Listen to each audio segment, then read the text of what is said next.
Welcome, everyone. Feel free to continue to introduce yourselves in the chat if you'd like to. We love seeing who's here and seeing where everyone's from and what you do and what you're interested in. And we're guessing that if you're here today, you're interested in talking about sexuality and fat bodies. So this is going to be really, really great. My name is Fiona LaRosa Waters, and I work for Galen Hope. Galen Hope is one of the primary educational sponsors of Weight Stigma Awareness Week, and we're just really excited and honored to be able to be a part of this. Galen Hope is a treatment program in South Florida. I know we have at least one attendee here from the area. We treat eating disorders. We also treat primary mental health. We're very rooted in fat advocacy, fat acceptance, health at every size, and weight inclusivity. We have been since we opened our doors.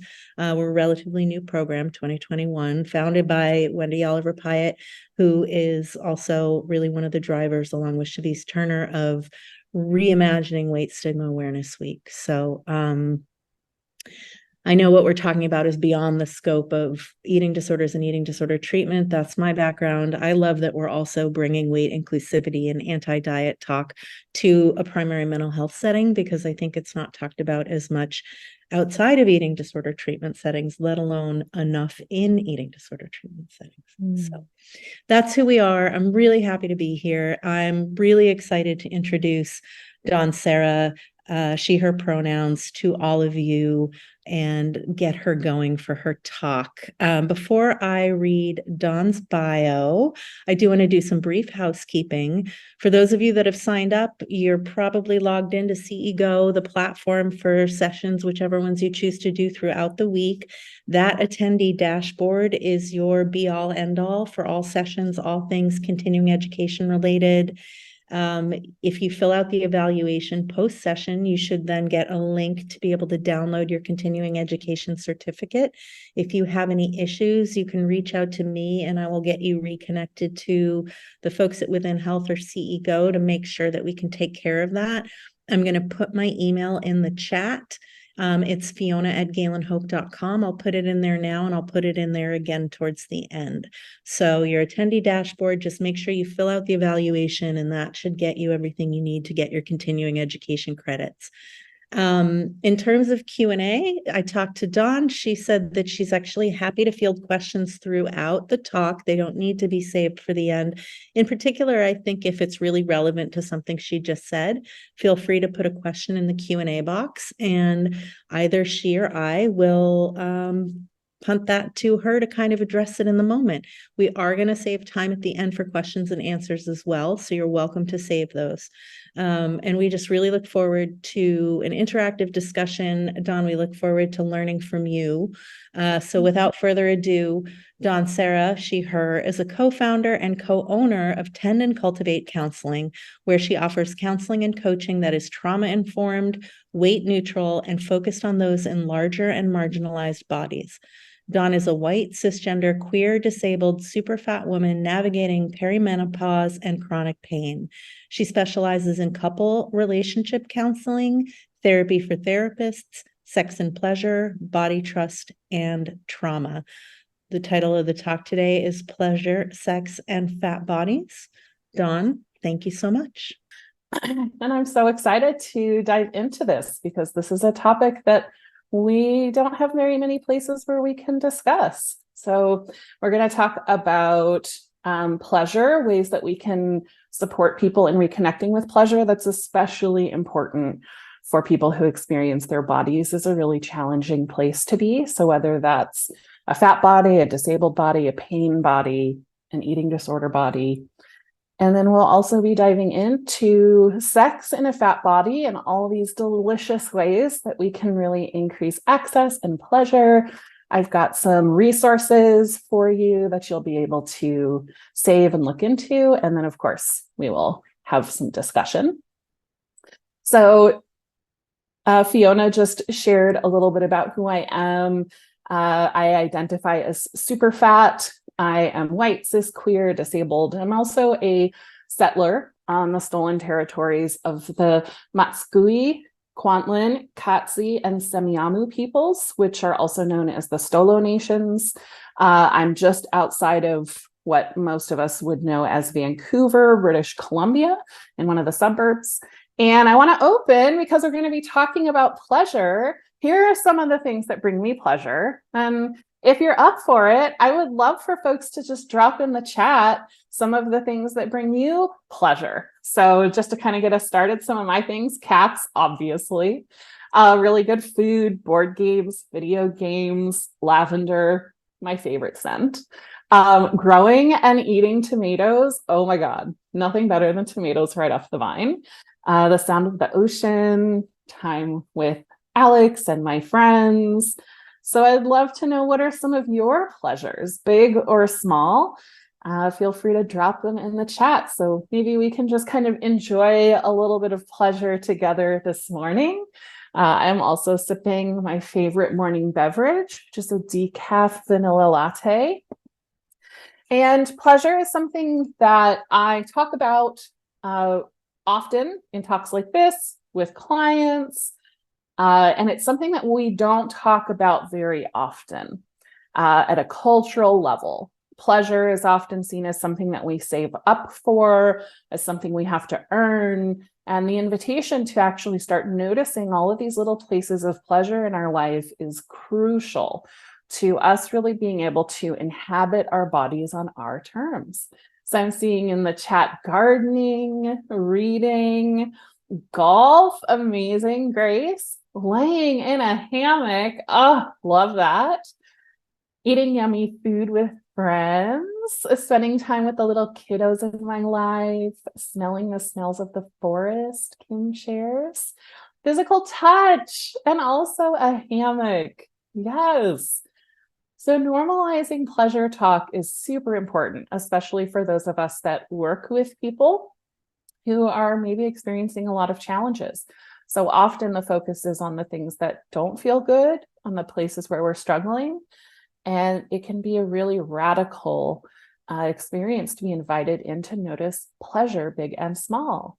I see music, good food, cooking, baking, family, the beach, chai, ooh, yum, dogs, soft blankets, plants, yes.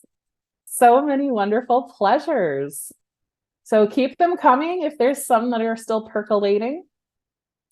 As we dive in today, there's a couple of things that I just want to invite us to hold. So some of the things that I'm trusting as we move into this discussion around pleasure and sex, specifically with folks that are in fat bodies. It's hard being in a body. It's just hard to be here in the world with all the things that are going on. It's hard to arrive in our bodies. It's not my fault that my body feels like something to fear and control. There are cultural and systemic pressures that we're all navigating that can make that something that we really feel is necessary. Coming home to ourselves requires some grief work and also a pleasure practice, which is what we're going to be talking about today. Your pleasure really does matter. It's a part of what makes life worth living, what contributes to our aliveness, our nourishment. And you were born knowing what you want, and that got disrupted along the way. Pleasure is an act of resistance and a pathway to trauma healing. So again, not only focusing on all the things that we'd like to move away from, recover from, but what are we moving towards? What do we want more of? What makes the hard things a little bit less hard? And that bodies come in all shapes, sizes, and abilities, and that they're all worthy of respect, love, and pleasure. We're all worthy of pleasure. Inside of capitalism, we're taught we have to earn our pleasure. We have to finish our to-do list before we can enjoy things. And I'm here to tell you, pleasure is so, so important that I think it often has to come first. I would also love to just hear from you what your relationship is with the word fat. My relationship with the word fat has really changed over my life. That it used to be something that was bad. I grew up in the 80s when everything was fat-free and, fat was bad. both to eat and also to be. And it took me several decades of being deep in diet culture and having my own disordered relationship with food and eating before I discovered fat activism and fat acceptance, and it started with body positivity. My very first introduction to anything related to fat as potentially positive was Jess Baker and one of her blog posts on the Militant Baker. And that's when my life experienced a really radical pivot. And I started unpacking some of the things that I understood about the word fat. And so whether it's a reflection for you or anything you'd like to share here, I think that it's important that we just kind of ask ourselves, who defined that for us, and what would it mean to really get to reclaim that on our terms, to see fat as something that some bodies simply are, because bodies come on a spectrum. So what is your relationship with the word fat? If anybody wants to share anything in the chat, feel free. Otherwise, I will trust that will be something you carry with you as like a journal prompt. I also want to name, as we're moving through this conversation today, by design, I try to include as many pictures of fat folks living wonderful lives as possible. We don't often get to see lots of images of fat people being happy, being with friends, being in love, being in swimsuits. So really giving us an opportunity to savor the fat people getting to be pleasure and joy and celebration is really, really important to me. So I hope you also enjoy the images as we move through today. If you're working with clients, I know not everybody here is, so this can also apply to like friends and community, but there's often a question around language for people that I'm teaching or working with when it comes to sex and relationships of, should I use the word fat? And my recommendation is always to just try and use other people's language. So whether it's a client or a friend or a community member, what's the language that they're using to describe their body and their experience? And do our best to use that language. So might be fat, might be plus size, might be curvy, larger bodied, bigger bodied. The one thing that I recommend is just doing our best to stay away from stigmatizing language, like quote unquote overweight or obese, the O words that come with so much medicalization and stigma. So as we're talking about fat sex, that's the language that works best for me. It might also mean talking to somebody about what it's like to have sex in a plus size body or in a bigger body.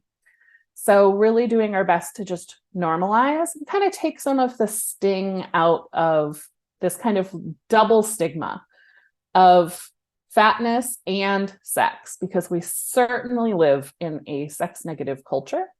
And there's a lot of myths and misunderstandings and shame when it comes to sex. So one of the things that I mentioned earlier is that we don't often see fat people getting to just live their lives in wonderful everyday ways. And it's really, really important for us collectively to make visible fat joy, fat pleasure, fat admiration. And we don't often see images of fat folks in really sexual or erotic settings unless it's specifically fetishized. So finding ways to just celebrate the beauty, the spectrum, the enjoyment that can come with being in a bigger body. We all know that people are facing anti-fat bias every day. And one of the places where we can experience anti-fat bias that's completely invisibilized is around sex. So sex toys, being able to reach different parts of our body, sex positions, sex furniture, even sexual clothing like lingerie or kinky apparel, really thinking about where are fat bodies welcome and where are they excluded by design of furniture, of clothing, of tools that we might use. So I invite you to just kind of keep that in mind as we start talking about some more specifics when we move through the pleasure part of this conversation and into the sex part of this conversation. Okay, so the 3 pillars of pleasure. This is something that over time, I've been working as a sex educator and as a sex and relationship coach for coming up on a decade now. I'm opening a counseling practice that's dedicated just to providing non-stigmatizing mental health care to people in bigger bodies. That is going to like really hit the ground running in March. So I'm super excited about that. But pleasure is something that I've taught about for years. And I kind of found my way through learning from others like Betty Martin, Adrienne Marie Brown, and also just my own work with clients, that there are certain things that have to be present in order for pleasure to be possible. And I'm not only talking about sexual pleasure, I'm talking about experiencing goodness in our bodies on our terms. So whether that's a touch, a smell, a taste, there are kind of 3 things that are really required for pleasure in order to be possible. So the first pillar is that pleasure only happens in the present moment. Even when we're reflecting on pleasure that we've had in the past, we're experiencing that reflection now. Or if we're anticipating something wonderful coming, the anticipation exists now. And so what that means is that in order for us to truly experience pleasure, presence is required. We need to be able to arrive in the moment and experience it as it's happening. So many of us, and you'll probably see this in a lot of your clients if you're working with folks, live our days in our heads. We're racing around thinking about all the things. And so often we have this really unrealistic expectation that if we're talking about sex, I'm going to get into the bedroom and then all of a sudden be able to just surrender to everything that's happening. And it's going to be this like blissful, ecstatic experience. But at no other point in my life am I really present and experiencing it. And that's a really tall order. Can I stay present and experience the food that I'm eating? That's really tough for some people. Can I get really present and experience the water on my body in a shower? So helping to support people around pleasure begins with helping to develop a practice of presence. And it can start so small. Can we just arrive for a few moments, a few seconds, just that first inhale of that, beautiful lotion, or when you first step into that warm shower on a cold morning. We're not talking about needing to be present for hours. Just a few seconds is where it starts. We titrate.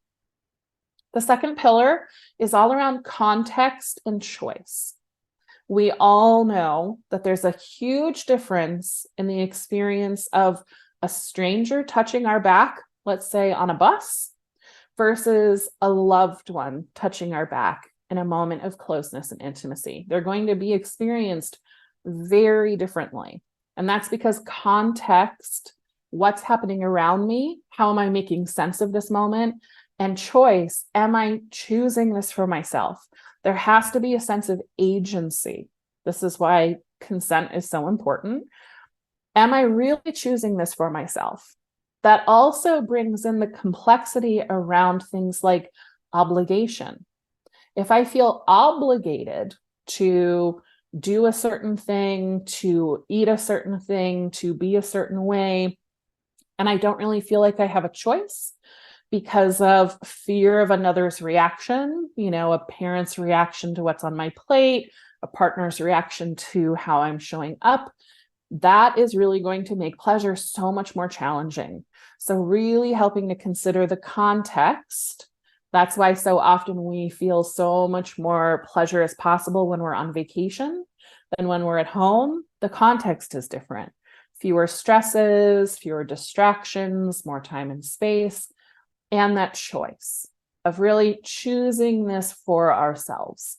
I know I can say yes or no, I want, and I'm moving in the direction of that want. So that agency is really potent. And then the third pillar of pleasure is the senses are the gateway. So the way we actually experience pleasure is through our senses: sight, touch, smell, taste, sound, the way that our body is actually picking up on these different things that are happening for us. So we need to be able to arrive in the present moment, to be with our experience. The context needs to be conducive to pleasure, and I need to feel like I'm choosing what's happening, what I'm choosing for myself, and that I can experience it through my senses. So literal sensuality is crucial for really being able to create the conditions for pleasure. Now, it's not that pleasure is impossible if all three of those things aren't present, but it can be a lot more challenging. So really being able to make it clear to people, these three things are what's going to make pleasure a little bit more possible, and for it to feel like something that you can build into your life is a really helpful kind of paradigm and framework, because it's just super clear and specific. All of you are here because it's Weight Stigma Awareness Week. So I'm sure that you are on board with, the fact that fat joy is radical. It's radical. So really cultivating an embodied, pleasurable practice. This is one way that people in bigger bodies can really claim their lives on their terms, can really return to their bodies, and to be able to say, this body, that's mine, regardless of the size, is how I experience my life. No other body knows what it's like when I experience a touch, when chocolate melts on my tongue, when I hear that wonderful laughter of someone I love. No one else in the universe knows my unique experience of those things, because nobody else is in my body. So there's a lot of power in being able to claim our experiences and to really savor them. So savoring is a really, really big, important concept that I bring to a lot of my client work and to a lot of my courses. And I love this. Pleasure is the ultimate expression of autonomy and sovereignty of our body. So when I get to really inhabit my body and choose what's happening to it, when I move in the direction of my yes, of my want, of my longing, my desire, there is me really exercising that agency and saying, this is mine. This is how I want to experience my life. And this is where the good stuff is. Because it's so easy to focus on all the things that are wrong for good reason. And it takes practice to really start arriving with our pleasure. So some of the things that we can do both personally and in our client work to help people start cultivating a pleasure practice is to start a pleasure journal. Very similar to how we started with what are some of your pleasures. Adrienne Maree Brown talks about, the things that we focus on are ultimately what end up kind of creating the meaning of our life. If you haven't read her book, Pleasure Activism, highly recommend it. But she talks about what we do on the micro ends up really echoing out as a reflection in the macro. And if we can start developing a practice of noticing where is there pleasure in our life, often people feel like they don't have any pleasure. But when we invite them or ourselves to start noticing just those tiny moments, that first moment of walking into a bakery and smelling that fresh bread, or of feeling a dog lick your hand, or hearing a purr from a cat, or grabbing that blanket and wrapping it around you when you're cold, jumping into a cold lake on a hot day. Those little moments, if we can start really consciously capturing them, it can start to reveal to us that there actually are so many opportunities for pleasure, for us to arrive just in that moment and be like, ooh, God, that was good. I really like that. And that's also really tied to boundary work. So one of the things that often surprises people when we start working around pleasure is that very quickly it leads us to exploring boundaries. What are the things I do want and what are the things that I don't? And do I feel worthy of saying yes? Do I feel worthy of saying no? And so journaling, just all these little micro moments of pleasure, can be a beautiful reminder that we are capable of experiencing pleasure even when things are really hard. Unconditional permission is a crucial idea that I learned from Hilary Knavy and Dana Sturdivant through their framework of body trust. I bring unconditional permission in specifically around like pleasure and sex, because this is about the ultimate self-validation and self-compassion of saying, I'm allowed to want. That doesn't mean that I get, that's a different thing, but I have unconditional permission to want the things that I want and to be able to validate them for myself. Maybe in this moment, something that sounds absolutely delicious is some chocolate cake. I can't have chocolate cake at this particular moment because I'm presenting to all of you, and also there just isn't any in the house, but I'm allowed to want that chocolate cake.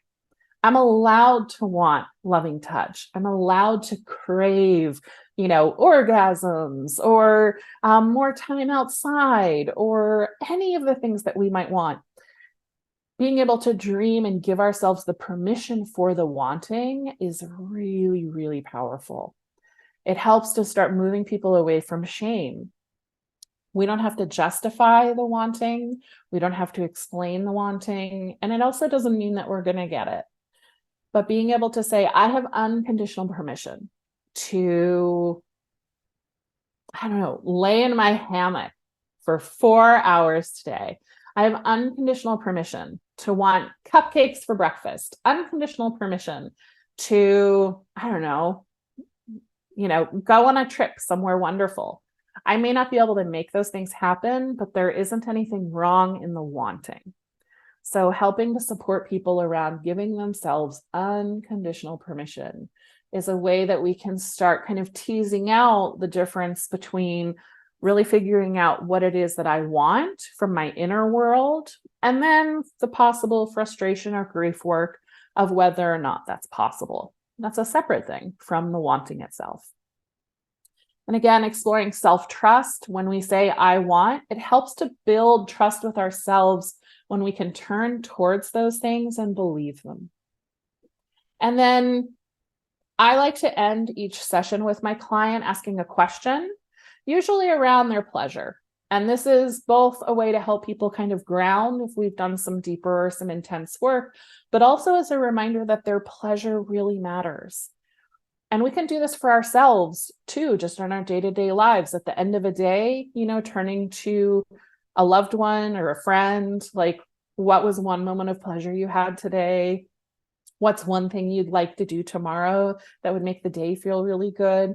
Finding those little ways of getting curious about each other can be a really, really powerful way to build like some intimacy and relationship. But what is one thing that's going to happen in the next couple of days that you think is going to be really pleasurable? What's one thing you can prioritize before the end of the day that would feel really good? And sometimes people need help kind of coming up with what those ideas could be. Is there a lotion you really like? Is there a bubble bath that you really enjoy? Would it feel good to step outside and just take a deep breath of fresh air before you dive back into work? But letting people know and ourselves know that our pleasure matters. It really impacts how we show up in our lives, can be a way to help people see that there's so many more options available than we thought. It's not just the vacations, the big financial splurges, right? It's actually in the small moments that make up every day. Some of these things we've already talked about, but really crucial in a lot of the work that I've done with people around beginning to inhabit their lives with a pleasure practice is breaking up with external definitions of pleasure. We all probably have some ideas of what are culturally approved pleasure practices. Often they involve spending money or needing to take time off work or doing something kind of extravagant. And instead really figuring out like, what is pleasure for me on my terms in the different context of my life? If I'm a mom with 4 kids and a job and a dog, my access to pleasure is going to be quite different than if I'm a single person with, expendable income, if I'm a person that has multiple jobs, or if I'm in a disabled body with chronic pain and I require assistance to get in and out of the shower, all of these different ways that people inhabit their lives.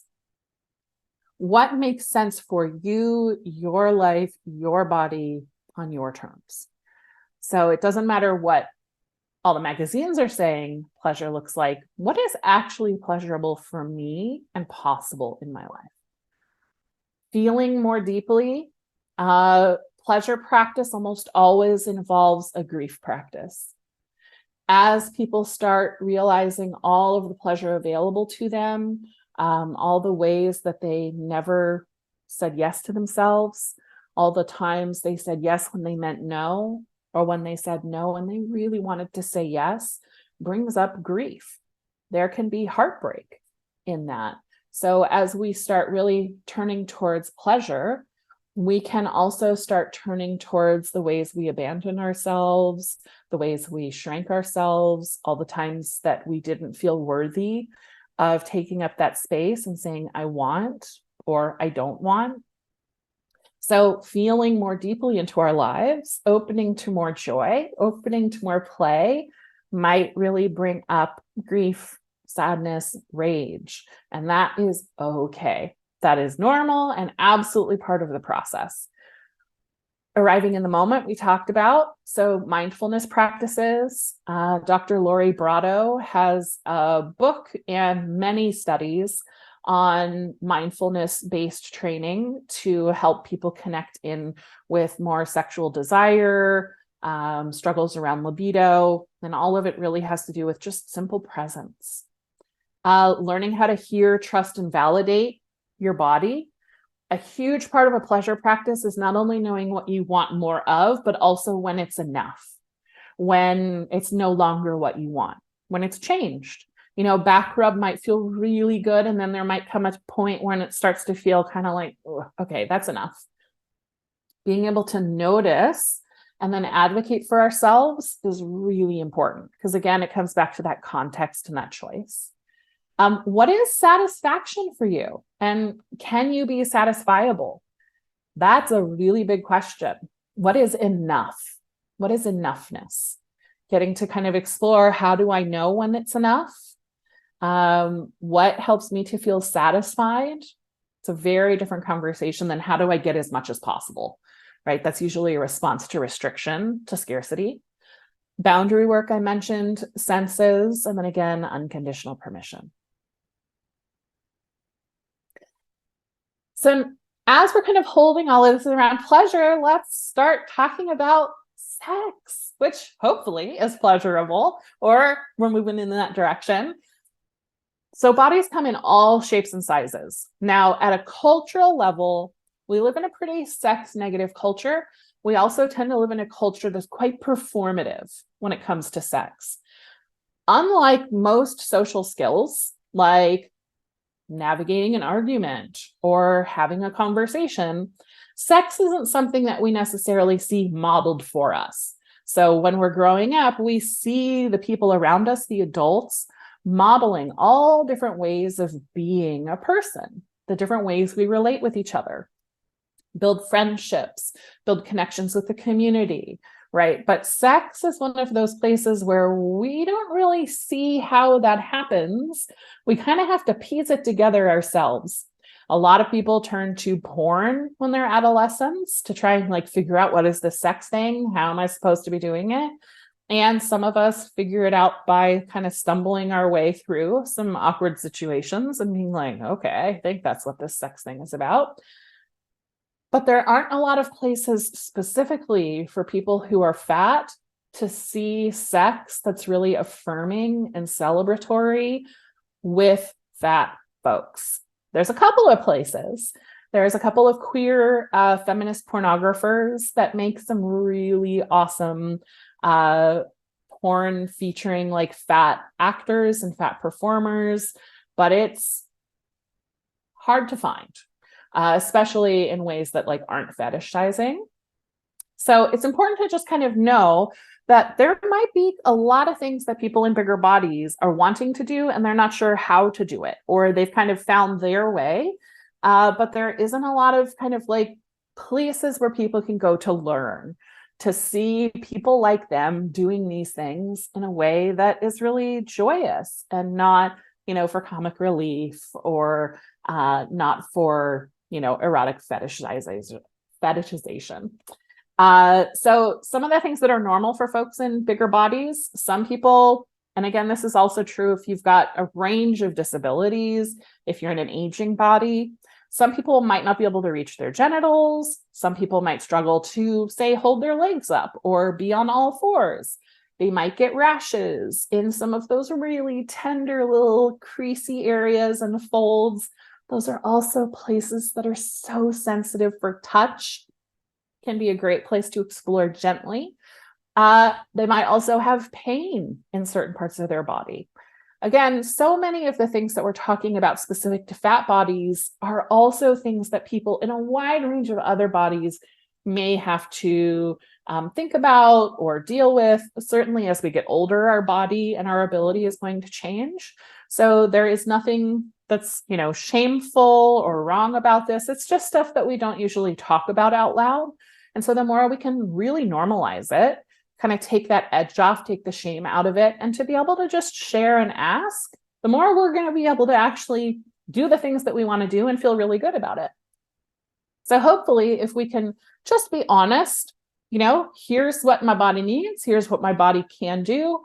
Is there a way we can get really creative around that, or, bring in some support?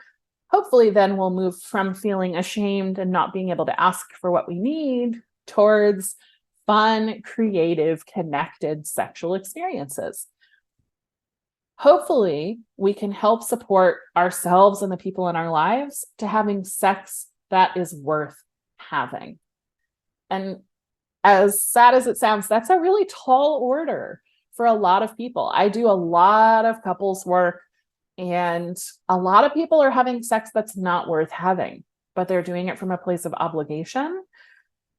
Let's have sex that's actually really enjoyable, that celebrates our bodies. So here are some of the things that when I'm working with fat clients, I've had to normalize, and that I might help them to shop for or think about for themselves. These are all things that, again, for someone who's in a disabled body, a chronic pain body, an aging body, is also probably something that they're going to want to invest in. For example, soft rope, pillows, straps can help prop up legs or get you into certain positions that just make it more comfortable. Moving a tummy out of the way or shifting a body part so that there's just a little bit more space and movement. Maybe getting long-handled sex toys like a vibrating wand. There's a number of different kinds of sex toys on the market these days that have quite long handles, so that can increase reach. Even if you can reach, but maybe you have a bad back day, nice long handle can be wonderful for that. Also certain positions so that like a partner could reach something. Investing in a ramp or a wedge. They make all kinds of wonderful furniture and pillows specific to sex. The Liberator is just one of them, but probably the most popular, like sex wedge. But a lot of the sex furniture comes with a removable cover that can be washed. So unlike, our sofa, things like that, can just make it a little bit easier to clean and also to be able to move around. But you can also use a pile of pillows. So maybe if being on all fours is really painful for a wrist or a knee, if we can rest our body on, a pile of pillows or a ramp or a wedge, it can make certain positions feel a lot more comfortable. It can raise hips so that certain things are more accessible, like for oral sex. So investing in something that helps to make the kind of sex we want to have more comfortable is super important. Taking turns. Simultaneous activities might not be possible for all people in all bodies, right? So we might not be able to do the same thing at the same time. Maybe intercourse is off the table, but we can take turns. So maybe one person gets oral sex and then the other person gets oral sex. Maybe it's one person's turn to, be on the receiving end of something super fun and kinky, and then we switch. So normalizing taking turns and not having to have the kind of sex that we see in the movies, where there's no talking and people just kind of fall into it and then magically something sexual happens. Strap-ons for all. So many different options for strap-ons, including for cis men. So depending on a body, if there's a big tummy, a strap-on can be a way that there's still some kind of really yummy penetration that's possible using a toy.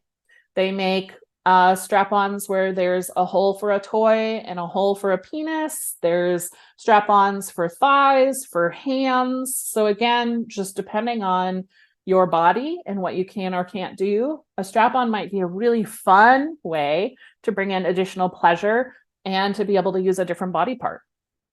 Fat porn, there are some great fat pornographers out there that are feminist.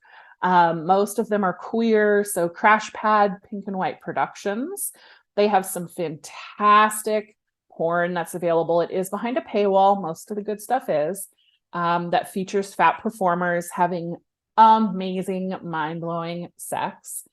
Courtney Trouble, there's a typo. Sorry, Courtney. Courtney Trouble is a fat pornographer, and she performs in a lot of different production companies. So if you're interested in ever finding something along those lines, don't hesitate to reach out. I have a resource list. Fat romance novels. There's a growing genre, which I'm so excited about, of romance novels featuring fat characters. So Olivia Dade is just one of those authors, but it can be really, really fun and just permissive. We know representation matters. To be able to read a story, to feel turned on by it, and the main character, the person being desired and celebrated, has a body like ours. So that can be a place to start, especially if someone maybe has a little bit more shame in just openly talking about sex. Romance novels can be a great way to kind of start normalizing some of that. Using straps, towels, pants, even a belt, anything for leverage. Maybe your arms can't go around your partner, but with a towel in each hand, you can get around them for some leverage. Get creative. This is a place where we can really play. Another thing that I really stress to my clients is it's important to create places where we can try things and mistakes aren't seen as embarrassing or a failure. So going in saying like, hey, can we just try a couple of things today? I don't know which of them are going to work and which of them we're going to like, but I kind of just want to like try some things. That helps to kind of lower the stakes. I don't have to be my sexiest self if the point of what we're doing today is just to like try some stuff out. So today we're going to try, how it feels with a pile of pillows here or a rope around an ankle there, or is it better leverage for my hands with a towel or with a yoga strap? And we're going to laugh, hopefully, and say like, oh, that doesn't feel right. Oh, let's try it a little bit more here under my boobs. Playful, creative, curious. And because it's not about the, deep, intimate connecting maybe that we want to be having, but more about exploration, it can be silly. We can fall off the bed. We can get a crick in our back. We can get it wrong.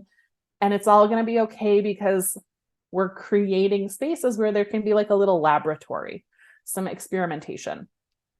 And again, creative positions, and then honoring your body and your limits. That's the most important thing. When we're talking about fat bodies and sex, it's just simply acknowledging what is true.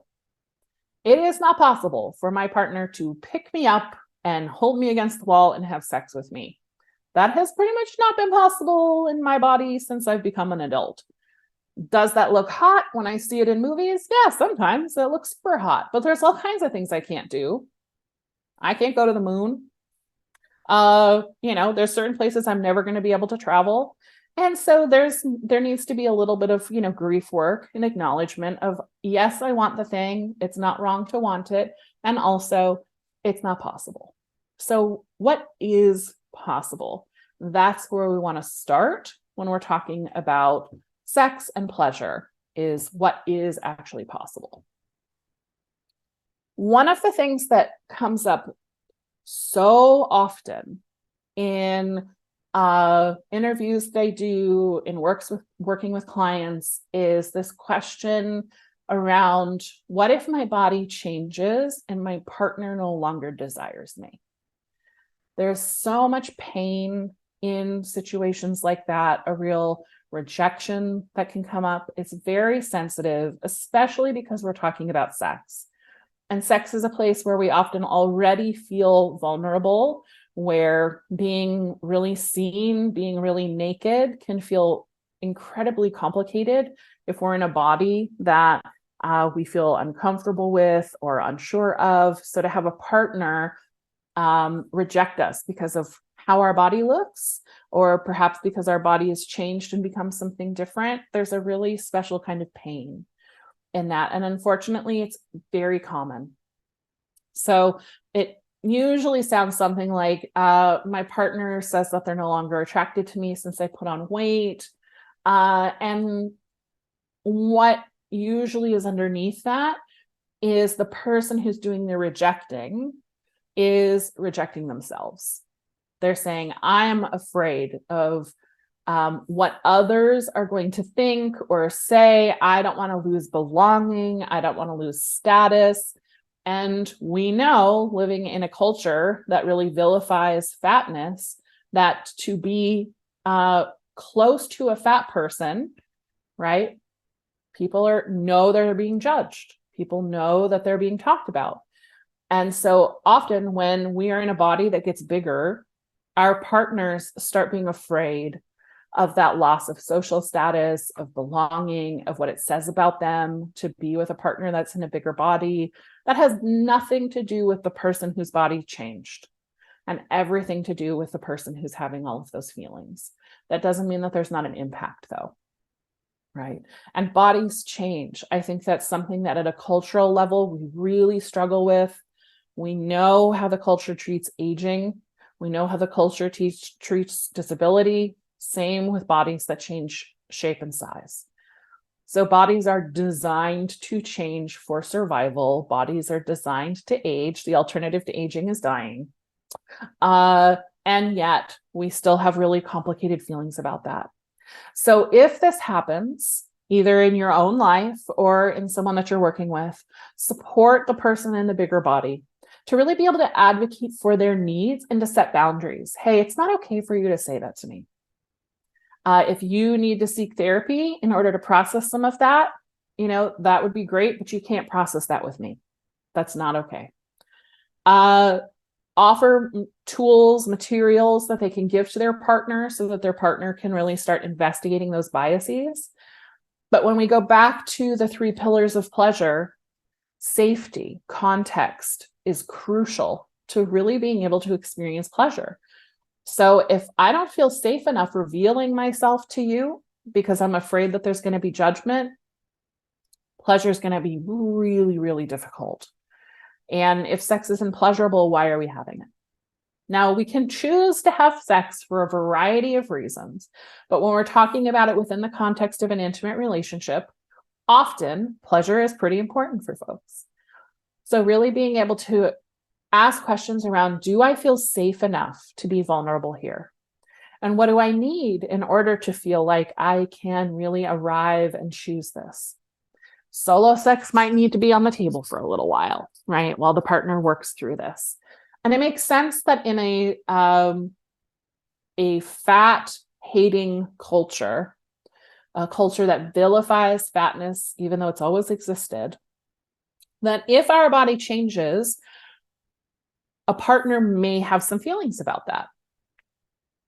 It's like if we were to come out as non-binary or as queer or as kinky, if there's a person in our life who didn't know that about us and suddenly got confronted with it, it makes sense that they're going to need to move through some feelings.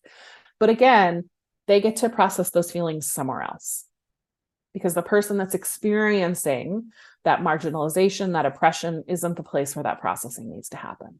So we always want to support the person that's in the bigger body, support them to explore what kind of boundaries they need so that they can really take care of themselves, and then to offer resources. So 2 different things that I'm happy to send you like a clickable link, because that's a really ugly link on the first one. But I wrote a piece that was specific for partners who are saying, well, I prefer, someone that's in a smaller body. I'm not attracted to someone that's in a bigger body anymore, to really investigate some of that bias that they've internalized and some of those deeper underlying reasons. To shift from loving somebody to not loving somebody simply because a body changed usually indicates something is underneath that, right? So this article that I have on Medium really helps to unpack some of that. And then there's this wonderful piece on autostraddle, you fat shamed your beautiful girlfriend. And it kind of tackles a very similar thing. Somebody wrote in saying, hey, my girlfriend's body changed and I'm not okay with that. What should I do? It's a good resource that is very affirming for the folks that are in the bigger body. So highly recommend sharing those. Shame and self-compassion. And then I'm going to be opening up for questions in just a couple of minutes. When we're talking about pleasure, sex, and bodies, shame is likely to be high and self-compassion is likely to be low, especially for people who maybe grew up in a really religious family or culture, or people whose bodies have changed significantly. So there's 4 different things that I usually work with to help people to lower shame and increase self-compassion. So the first one is all about normalizing and validating. If we can really start showing up with curiosity and compassion and foster a space where whatever is going on for our clients, we can hold that space. It does mean we need to do our own work if we're working with clients. And also if we're just talking about our relationships in our personal life, if we can do our own work on really helping to investigate the places where we feel shame, where we maybe try not to say certain words, or we get a little embarrassed. If we can start kind of working on those edges for ourselves, we're going to be able to show up so much more openly and more grounded with the people in our lives so that we can be open and curious. I'm not constricting. If someone comes in and starts talking about how their genitals look or needing a sex toy, I hope to be able to show up and treat that the same as if they were coming in talking about how complicated it is for them to figure out what kind of foods they eat or their relationship with their mother. So normalizing, validating. This is a place where we can talk about those things openly. The feelings are welcome. It can start to create permission for our clients and our friends and our loved ones to do the same. A colleague of mine, Kate Kenfield, talks about being a beacon of permission. So that's what I really strive for in this work, specifically around pleasure and sex. Can I be a beacon of permission simply in how I'm showing up so that clients can see it's possible to show up in similar ways and start exploring that for themselves? Externalizing, super important. If any of you are familiar with narrative therapy, externalizing narratives around weight stigma, shame, criticism. We did not consent to being born into these systems. They were just put on us. So what is ours and what was put on our shoulders? What did we either inherit from families, from prior generations? What did we inherit or internalize from the culture, through the experiences we've had, things people have said to us? Being able to externalize that shame or that stigma and say, this actually isn't mine to carry. That's over here. Here's the things that shame is trying to tell me. Here are the things that weight stigma wants me to believe about myself, but that actually isn't mine. Can help to create some distance, because so often when we've internalized anti-fatness, when we've internalized diet culture, when we've internalized sex negativity, it feels like it's a part of us. So if we can help create a little bit of space, that's over there. That was forced on me, and I get to choose whether or not I carry this, can be really helpful. I also do parts work. So for those of you that are in mental health, internal family systems, parts work can help so much for self-compassion. really kind of getting to know how those inner critics are trying to protect us. The intention of our inner critic is always good.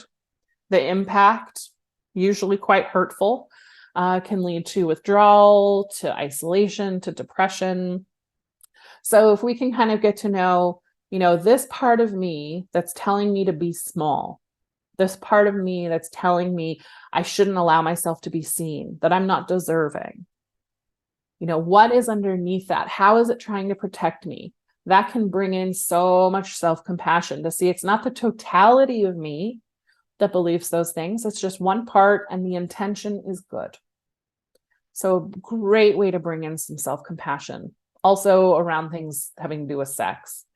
And then connection with fat community. You're probably going to hear that so many times this week, but it is crucial to connect with fat community. Social media, books, movies, friends, meetups, all the things.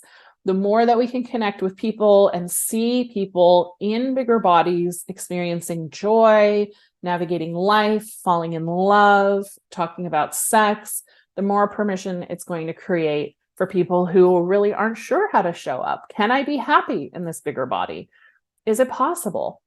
Do I have to, invest in the pursuit of smallness for my whole life? Or can I actually really enjoy my life in this body that I'm in now? And having people around us that celebrate that and show us how it's done is so powerful, which I'm sure so many of you know who are here on the call. My two favorite tools, I bring this into almost everything that I do, and I invite you to do the same: curiosity and play, especially when it comes to sex and to pleasure, and even our bodies, because our bodies do some funny things: sounds, smells, fluids. So if we can get curious about this body, how is my body feeling today? What does it need today? On this hot day, what would feel good? On this chilly day, what would feel yummy? Where do I like to be touched? It's probably going to change over time. Certainly the way I experience my body since moving into perimenopause has been radically different than it was 10 or 15 years ago. Can I stay curious to that? So what helps you? What helps your clients to get curious? And also to bring in an element of play. If we can bring in a sense of play when it comes to pleasure, and when we think about sex, it totally changes the game. So rather than focusing on the things that we don't want, the things that we don't like, getting really curious about what's possible. How can we make this playful? What if we tried some things and they can totally go horribly wrong? Do we want to try dressing up? Do we want to try some personas? Do we want to try some kinky stuff? Do we want to go to some workshops? But if there's a way to really bring in that sense of play, especially for people who have been experiencing their bodies as a place of great pain, it's a radical paradigm shift.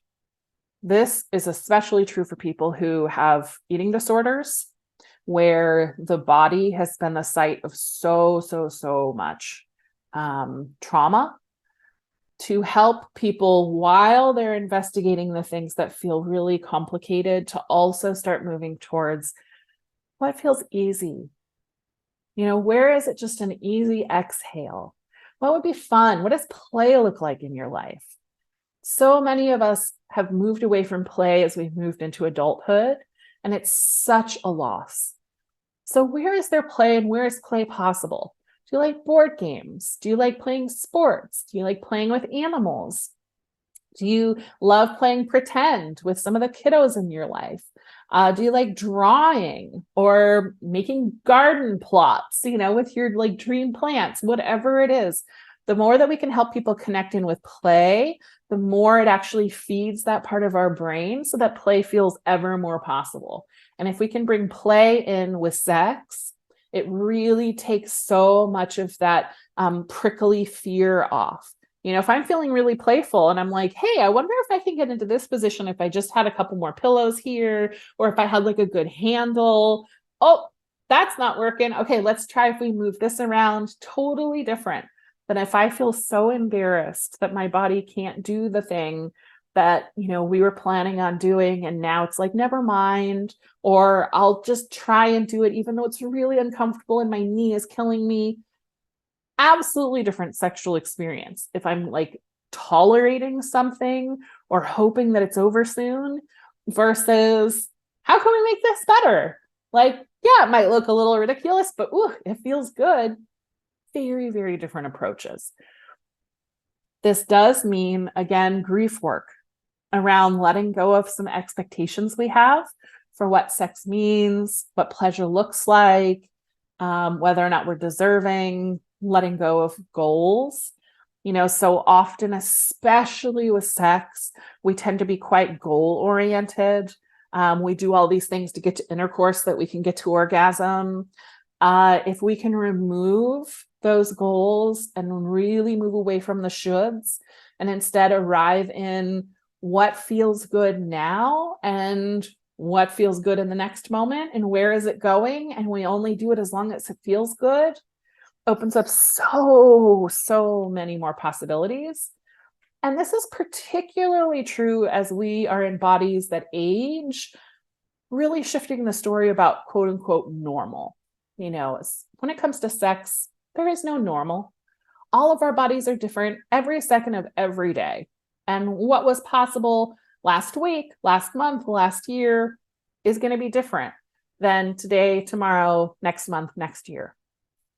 So the more that we can grieve some of these stories that we've kind of really used as a weapon against ourselves, and instead just get curious about, like, what if it doesn't have to look like anything anybody has ever done before? We just get to make this work for ourselves. Totally different game.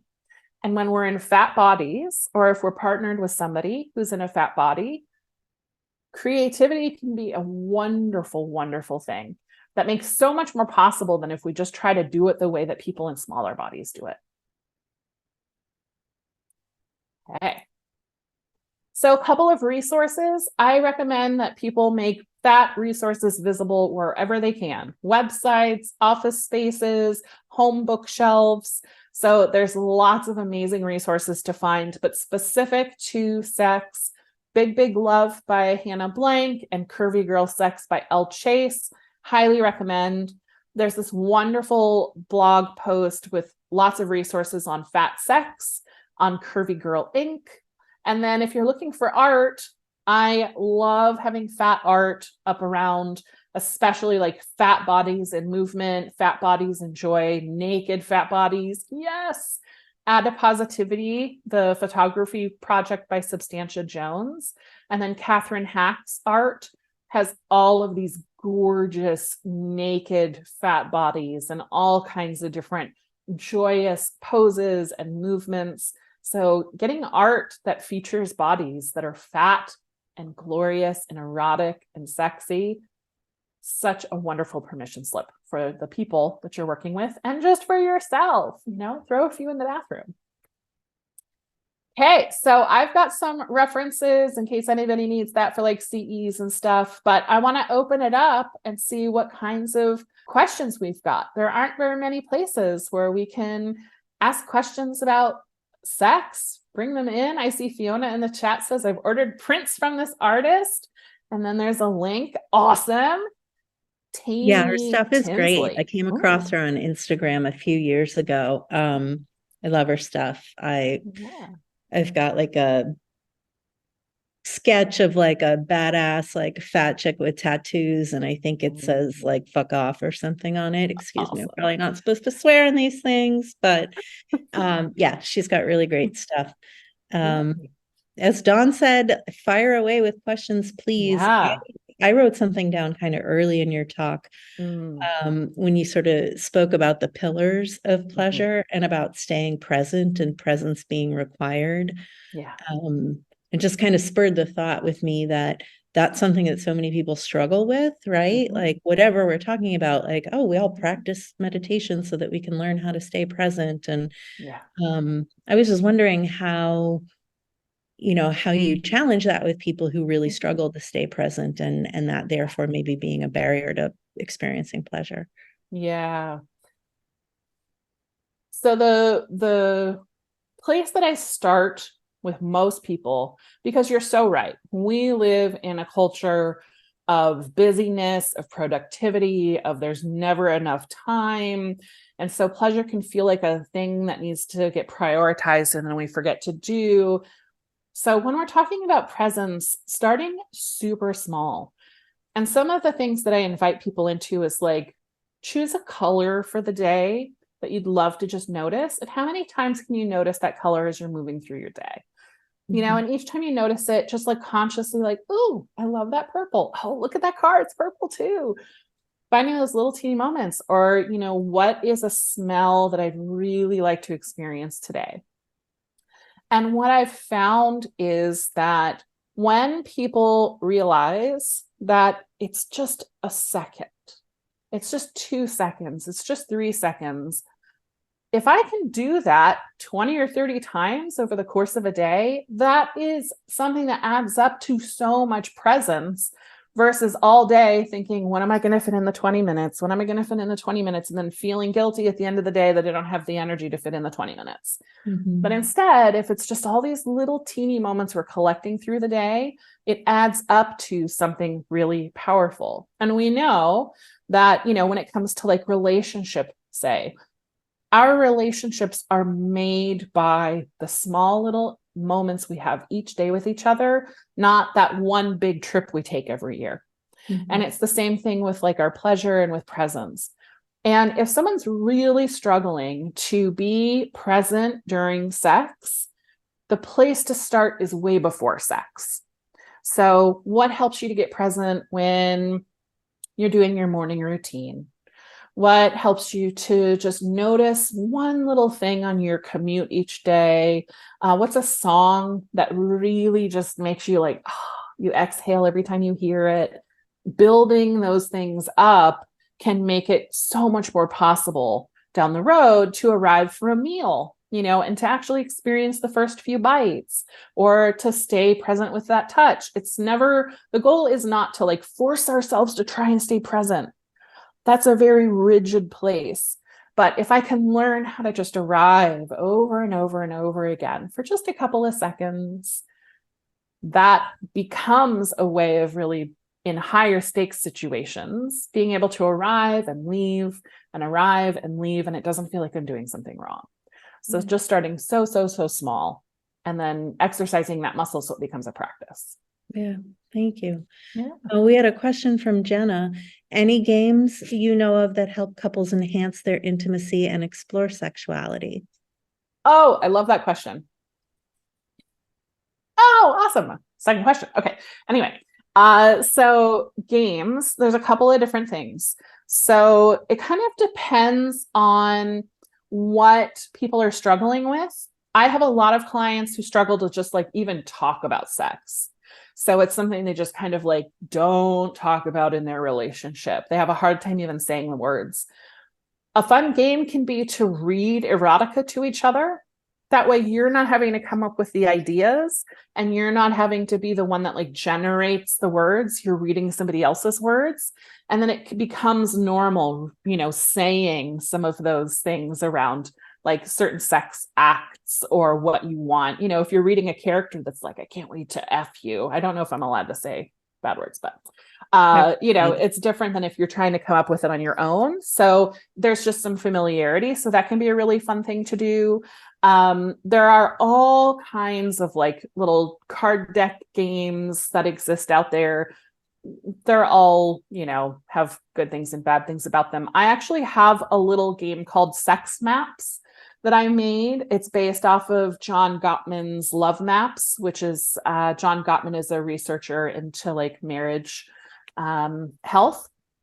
And so I developed this. It's just a little PDF with a whole bunch of questions, but Sex Maps essentially is a game where you ask a partner questions about their past, their experiences, the things they like, the things that they fantasize about, the things they'd love to try someday.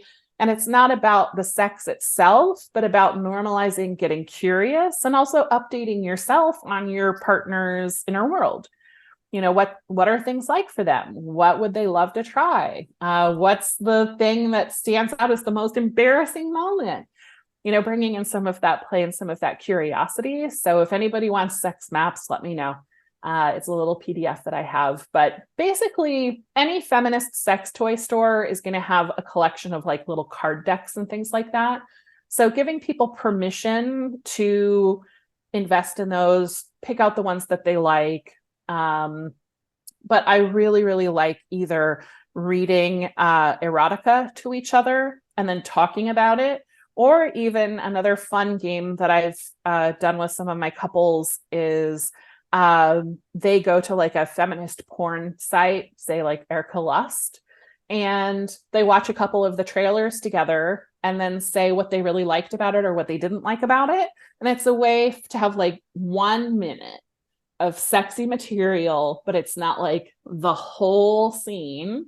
And to say, oh, I really liked the sounds, or I really liked her outfit, or that position looked kind of hot. I wonder what that's about. And it's low stakes because it's not about you and your body. It's about, I'm seeing someone else do this thing, and now we can talk about it and get curious about it, but it's not a risk of me personally getting rejected. Maybe you don't like the thing you saw in that video, but it's not about you not liking me. And so anything, again, that just helps create a little bit of space can help to really reduce shame.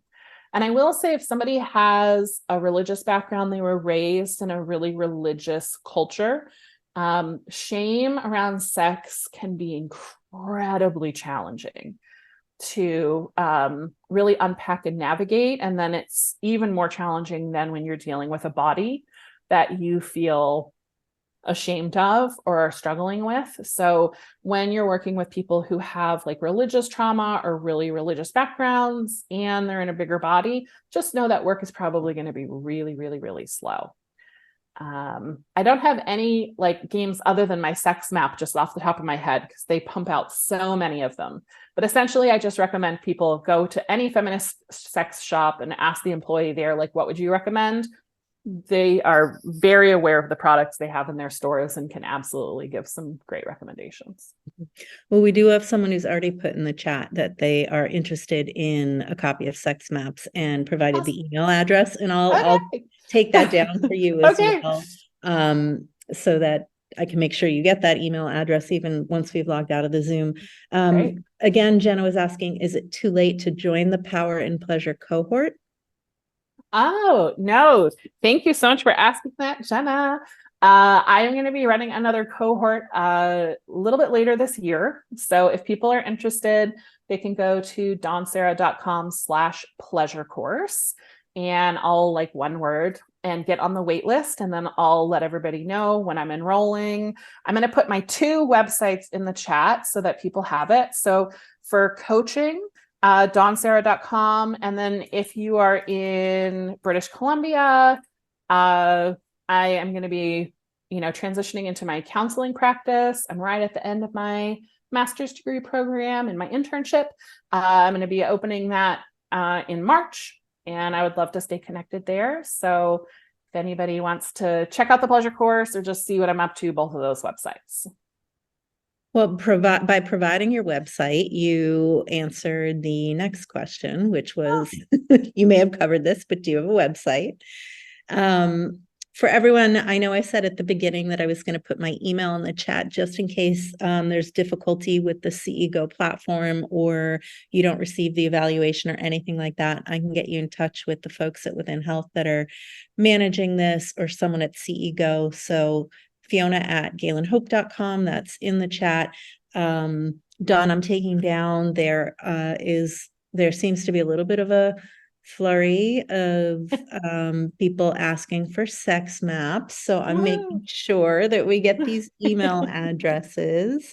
And we have a few more minutes if anyone has additional questions or something they'd like to share, maybe that just really impacted them about Dawn's talk. I was really struck by that piece about staying present right off the bat, because it seems so obvious, but it wasn't a connection I had ever made. It's so tough to do. Yeah. It's so tough to do. Yeah. Because, whether we're talking about food or we're talking about sex, especially when we're around others, so much of our energy is into like reading their response to what we're doing and wondering how they're feeling. And it's really difficult to just be with our experience. So there's a lot of things that pull us away from that. And that's all normal and okay. But if we can just be a little more aware of it, it can help us have a different experience. Just a Yeah. reminder And to folks, share their email in the chat if you would like a copy of Sex Maps. Although since Donna shared her email and website as well, now you all know how to get in touch with her. mm-hmm. Yeah. And don't hesitate to also just like message the hosts if you have a question. I know often when I offer workshops like this, people are a little bit embarrassed by their questions and they don't want like everyone to see who it came from. So feel free to just like message me or message the hosts. If there's anything that you'd like to ask and you just don't want your name attached, I won't read your name out if there's any private messages that come in. One other thing that I want to just kind of like throw out there when we're thinking about like pleasure and sex is specifically for people that are in fat bodies. Talking about sex specifically like with their doctors can be, for I'm sure you know, a very fraught experience. There are lots of studies available. If you ever need any, let me know. But there are lots of studies out there on weight bias in medical professionals and nurses and in the ways that that impacts people who are seeking care. And a lot of people struggle to just go to their doctor and say like, hey, my libido's in the, just like tanking, or I'm having pain when I'm having sex. What are my options? But to be in a fat body and to go in and ask those questions, it is not uncommon for doctors to downplay the questions that are being asked or to want to move away from it because of their own internalized, or it's not even internalized, it's explicit, but their own anti-fat bias. And so it can be a real challenge for people in bigger bodies to get good information about sex, about their body. Is it normal for me to have a yeast infection in some of the folds of my body? Yep, that can happen. Here's what you do about it. If I'm having pain when I'm in a certain position, what can I do about that? Let's talk about different ways to be with your body. So it's really important for us to know that not only if we're doing client work, but also just like for our personal lives, the people that are in our lives, maybe even the people we're having sex with, going to our doctor, our gynecologist, and saying like, hey, I'm having this problem, doesn't necessarily mean that they're going to get good information, because most doctors get almost no sex education in their training. And then add on that the complexity of being in a bigger body. Most doctors desexualize people that are fat, people that are disabled, and don't even realize that they could potentially be having sex. I have absolutely gone for birth control and had someone be shocked that I would need that because I'm in a bigger body. So making this information as accessible as possible is really important. So whether that's a blog post on your website or sharing resources, please do what you can to just normalize it and make it more visible, because there are not very many places where people can ask these questions and it's not going to be really, really embarrassing or stigmatizing. Oh, look at all the emails coming in. I know. I wrote them down. Here's hoping my handwriting is good enough so that when I send them to you, we'll get it all correct. Apologies in advance if it's not. Yeah. Any other questions about like pleasure, how to talk about it, your own personal experiences? I am here. Perimenopause is a whole other thing that can make things complicated. I am not in a rush to hop off. So if there's any questions percolating, don't hesitate to drop those in, because I want to make sure we can maximize our time together. And I'm so excited. So many people are wanting the sex naps. Let's get people talking about sex. I wish I had thought ahead to like cue up the Salt and Peppers Let's Talk About Sex. Yep. I love that song. I'm dating myself. I love that song, but that would be such a fun way to close out the talk. Yeah. One other thing that just popped into my head is if you're doing client work, One thing that I want to offer is if people come in with concerns around sex, you're often going to have to start like 20 steps back. So people will come in and say like, hey, our sex life isn't great. We almost never talk about sex. How do we make it better? And then you find out they don't even know how to feel good in their bodies. They don't feel like they have permission to say, I want when it comes to music or to food. They don't feel comfortable taking up space in their relationship. They're terrified of disappointing a partner. So there's often a lot that needs to happen to help build a stronger foundation of presence, of being able to set boundaries, of being able to articulate wants and needs before we add that added layer of sex, a place where many of us have trauma, have fear and shame, embarrassment, worries. So it's totally, totally normal and very helpful to really step it back to the basics and to build those muscles before we go into the more tender places. It's very similar to how we might do like trauma-informed work.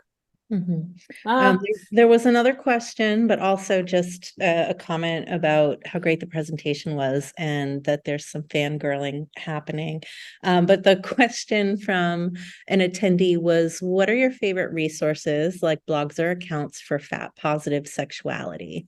Love that.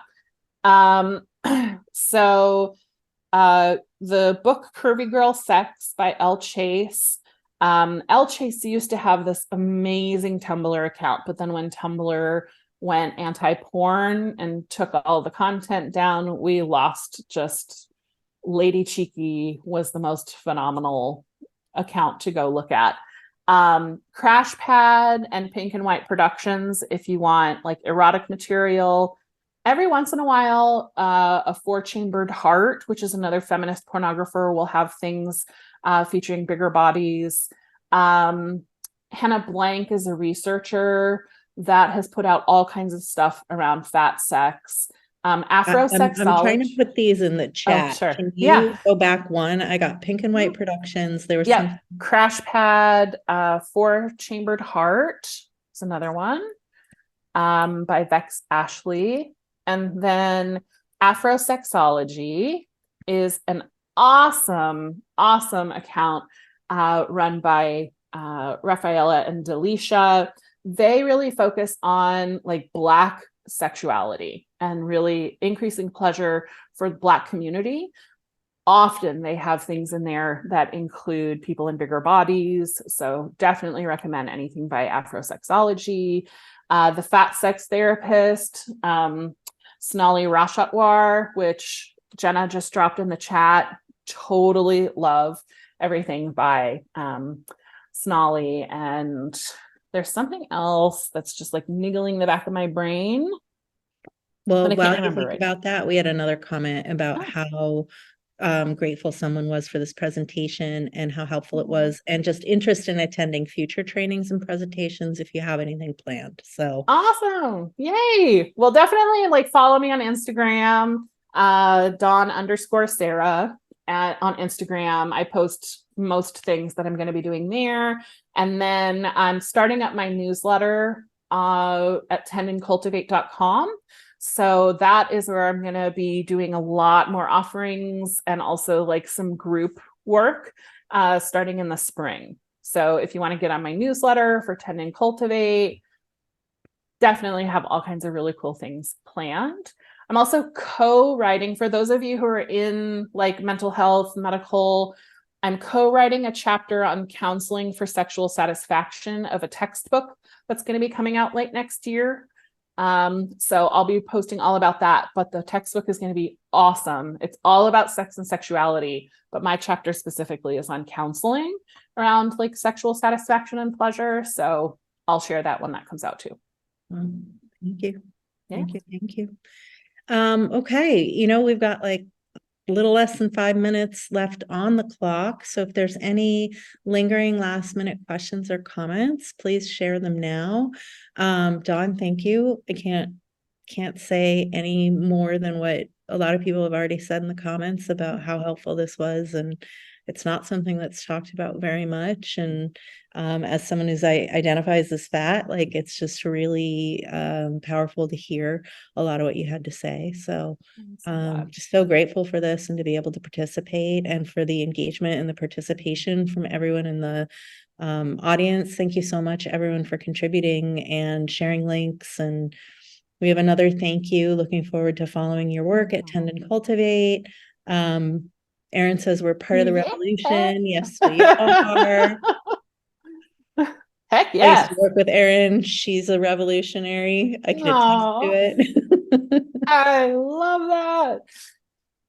What does RCC stand for, Dawn? Oh, that's the mental health designation up here in British Columbia, registered clinical counselor. Yeah. Cool. All right. Thanks so much, everyone. Again, if you have any issues with CEO, reach out. Fiona@galenhope.com. I'll get you connected to the right person. Dawn, thank you so much. For those of you that are signed up for the whole week, we hope you get to some of our other presentations as well. Galen Hope, we're one of the educational sponsors. We're just so thrilled that Within Health and the Body Equity Alliance brought Weight Stigma Awareness Week back. So thanks so much. Everyone have a good evening. Or afternoon, depending on your time zone. Bye, everybody.